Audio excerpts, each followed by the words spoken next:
बहुत साल से पूरा तन बदन कपा देने वाली ठंड तिमिरकुंड गांव ने नहीं देखी थी।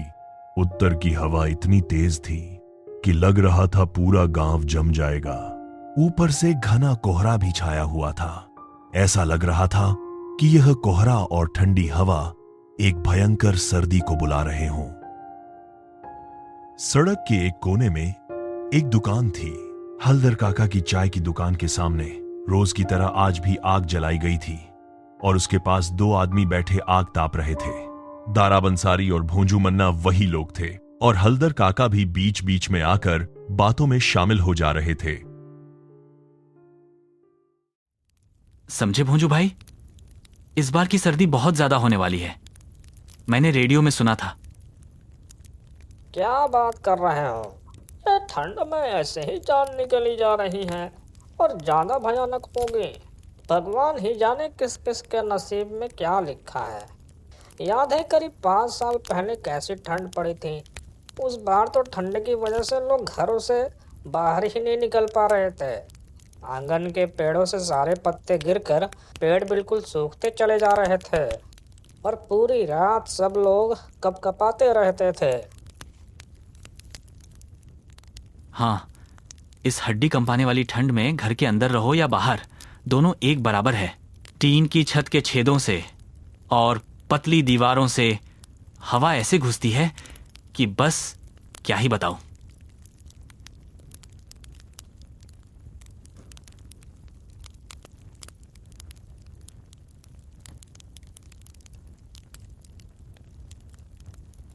एकदम सही कहा। हमारे लिए तो भैया लकड़ियाँ ही सहारा हैं। उन्हें ही जलाकर थोड़ी बहुत गर्मी हमें मिलती है। इन्हीं कड़ाके की सर्दी में कितने लोग मर भी जाते हैं। और मुझे यह बात समझ नहीं आती कि इतनी गर्मी में तो कोई नहीं मरता और ये ठंड है कि लोगों की जान ले लेता है। गर्मी तो हड्डी तक नहीं पहुंचती, लेकिन ठंड उससे भी ज्यादा भयानक है भोंजू भाई। खासकर बूढ़े लोग, वो तो बर्दाश्त ही नहीं कर पाते। इंसान कितना असहाय है प्रकृति के सामने।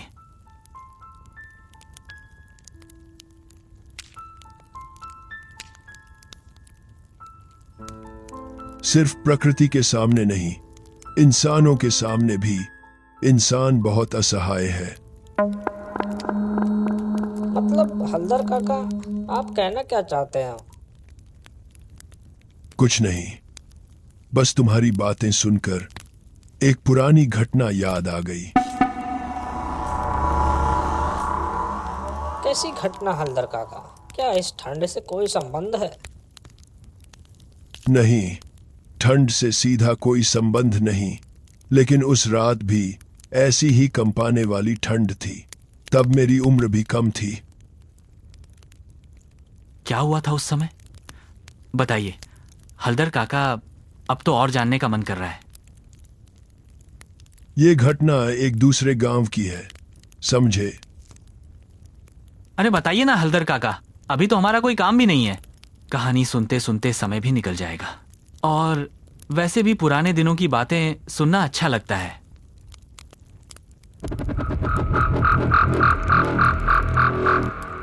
ये कोई अच्छी लगने वाली घटना नहीं है, ये तो बहुत भयानक घटना है।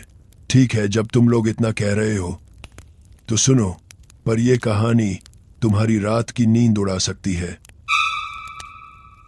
अरे हम क्या छोटे बच्चे हैं? काका शुरू कीजिए, हमें कुछ नहीं होगा। दुकान के बाहर कोहरा और भी घना हो गया था। ठंडी हवा का जोर और भी ज्यादा बढ़ गया था। बिशंबर हल्दर गला साफ करके अतीत में डूबने लगे।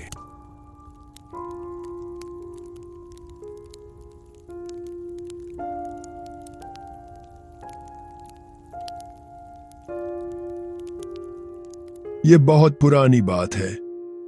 बेहड़पुर ग्राम में उस साल एक नया स्कूल मास्टर आया था, दीपनारायण पाठी। वह शहर से आया था और गांव की किसी भी चीज से अभी तक वाकिफ नहीं हुआ था। उसके गांव में आने के अगले ही दिन से शुरू हो गई हड्डी कंपा देने वाली ठंड और हर तरफ फैला हुआ कोहरा। कच्ची सड़कें, खेत खलिहान, सब जगह बस ओस और कड़क ठंड थी।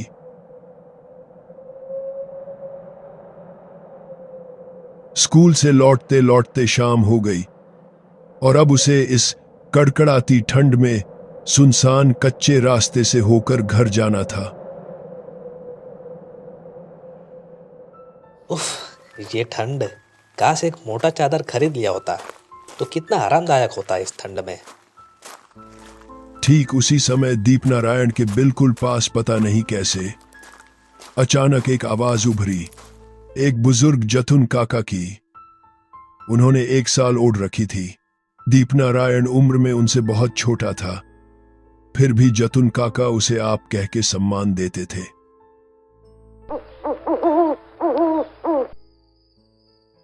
मास्टर जी, इस सुनसान जगह पर कहां जा रहे हो? अरे जतून काका, यही मैं स्कूल से ही घर लौट रहा था, लेकिन इस कोहरे में तो रास्ता दिशा कुछ भी दिखाई नहीं दे रहा। आप कहाँ जा रहे हैं? मैं भी घर ही जा रहा हूं, लेकिन तुम्हारा इस समय अकेले निकलना ठीक नहीं है। चलो, मैं आपको छोड़ देता हूं। हाँ, सच में धन्यवाद काका, आप ना होते तो आज बड़ी मुश्किल में पड़ जाता। जतुन काका के साथ दीपनारायण कच्चे रास्ते पर चलने लगा। चलते चलते वे एक बड़े सुनसान पड़े धान के खेत के पास पहुंचे। चारों तरफ घोर अंधेरा, और जब कोहरा थोड़ा हटता, खेत की आकृति धुंधली धुंधली दिख जाती। अचानक दीप ने देखा, धान के खेत के ठीक बीच में कोई काला सा साया खड़ा है।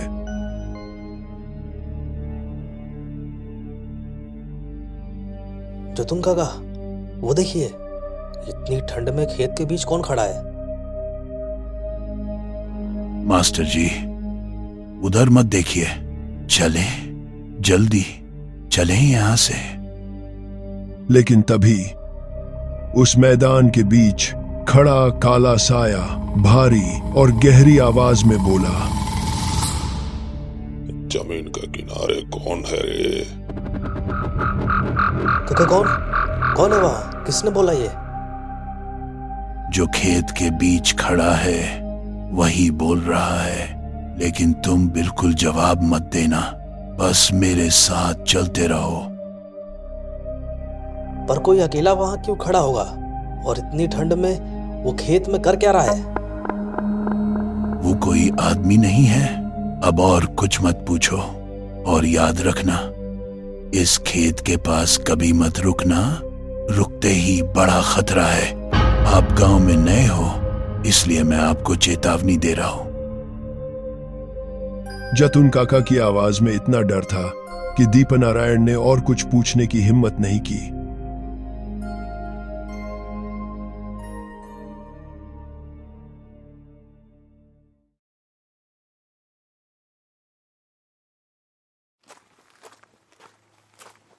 अगली रात को दीपनारायण बाजार से लौट रहा था। नए गांव में बाजार पहचानने और सामान खरीदने में देर हो गई थी।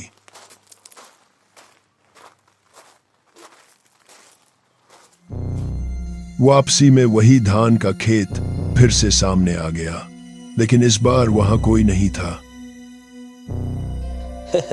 आज कोई नहीं है। जतून काका भी ना बेकार में इतना डरते हैं, इतनी छोटी बात को लेकर इतना हल्ला मचा देते हैं। लेकिन नहीं, यहाँ रुकना ठीक नहीं है। अब मुझे भी जल्दी निकलना चाहिए यहाँ से। जैसे ही वो घर की ओर मुड़ा, उसका पूरा शरीर बर्फ जैसा ठंडा हो गया, क्योंकि उसने देखा ठीक उसके सामने वही काला साया खड़ा था। जमीन के किनारे कौन है? फिर आ गया तू, मेरी जमीन खराब कर दे।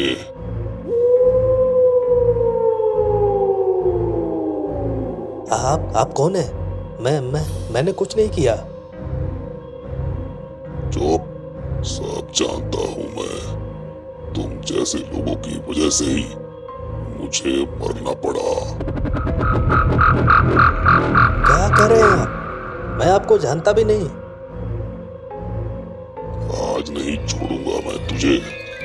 आज ही तेरी आखिरी रात है। मुझे छोड़ दो। मैंने कुछ नहीं किया, सच बोल रहा हूँ। दीप बिना एक सेकंड रुके भागने लगा। ओस से भीगे रास्ते पर फिसलता हुआ भागता रहा। आखिर वह जतुन काका के घर के सामने जाकर गिर पड़ा।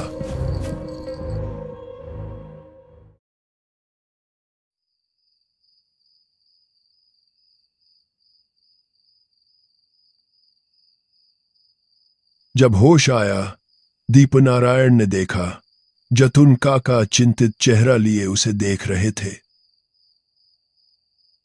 क्या हुआ मास्टर जी, आपकी हालत ये कैसे हुई? काका, मैंने फिर से उस आदमी को देखा। किसे देखा? कौन लोग? वही खेत के बीच में वो आदमी मुझे मारने को कह रहा था। अगर मैं ना भागता तो मुझे वो मार ही डालता। मैंने आपको मना किया था कि आप उस खेत के आसपास भी मत भटकना। काका, मैं वहां रुकना नहीं चाहता था, लेकिन जो होना था हो गया। आप अब एक बहुत बड़े खतरे में हैं।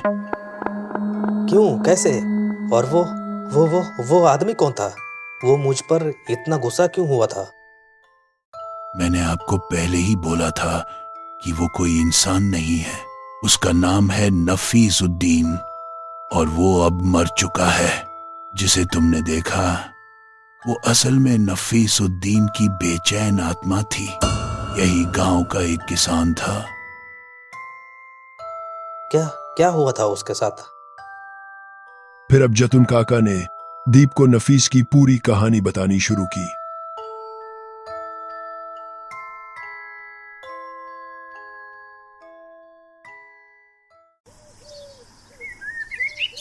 ये करीब 3 साल पहले की बात है।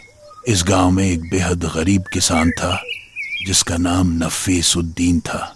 वह घनश्याम सोढ़ा की जमीन पर मजदूरी करके किसी तरह अपना घर चलाता था। उसकी पत्नी भी बहुत बीमार थी। नफीस दिन रात मेहनत करता, लेकिन घनश्याम सोढ़ा उसे गधे की तरह काम कराता था और कभी कभी समय पर पैसे नहीं देता था।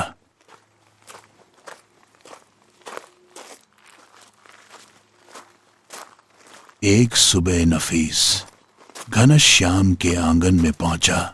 घनश्याम धूप में आराम से बैठा था।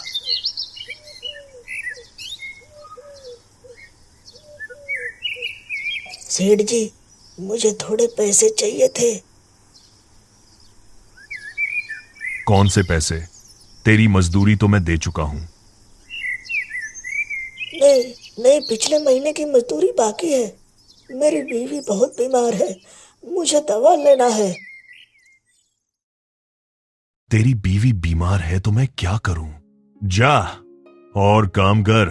काम करेगा तब पैसे मिलेंगे। मैं दिन रात आपकी ही जमीन पर रहता हूँ, इससे ज्यादा काम कैसे करूं? बहुत ज्यादा बोल रहा है, निकल यहां से। एक पैसा नहीं मिलेगा। ये तो जुल्म कर रहे हैं आप मेरे ऊपर।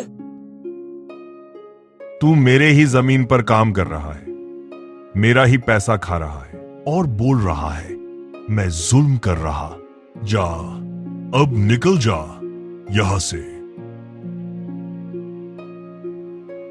उस दिन नफीस खाली हाथ दुखी होकर घर लौट गया। अगले दिन जब वह खेत पहुंचा, उसने देखा किसी ने पूरी फसल बर्बाद कर दी थी। उसी समय घनश्याम सोढ़ा अपने आदमी के साथ वहां पहुंचा। ये क्या हाल है मेरी फसल का? नफीस, तूने किया है ना? नहीं सेठ जी, मैंने कुछ नहीं किया। मैं तो अभी आया हूँ। झूठ! कल पैसे नहीं दिए थे, इसलिए गुस्से में तूने मेरी फसल नष्ट कर दी। विश्वास करिए, मैंने कुछ नहीं किया। घनश्याम ने अपने आदमी को इशारा किया। अरे तू क्या देख रहा है? इसे ऐसा सबक सिखा कि जिंदगी भर मेरी जमीन की ओर न देख पाए। छोड़ दो, मैंने कुछ नहीं किया। छोड़ दो, छोड़ दो, छोड़ दो, छोड़ दो।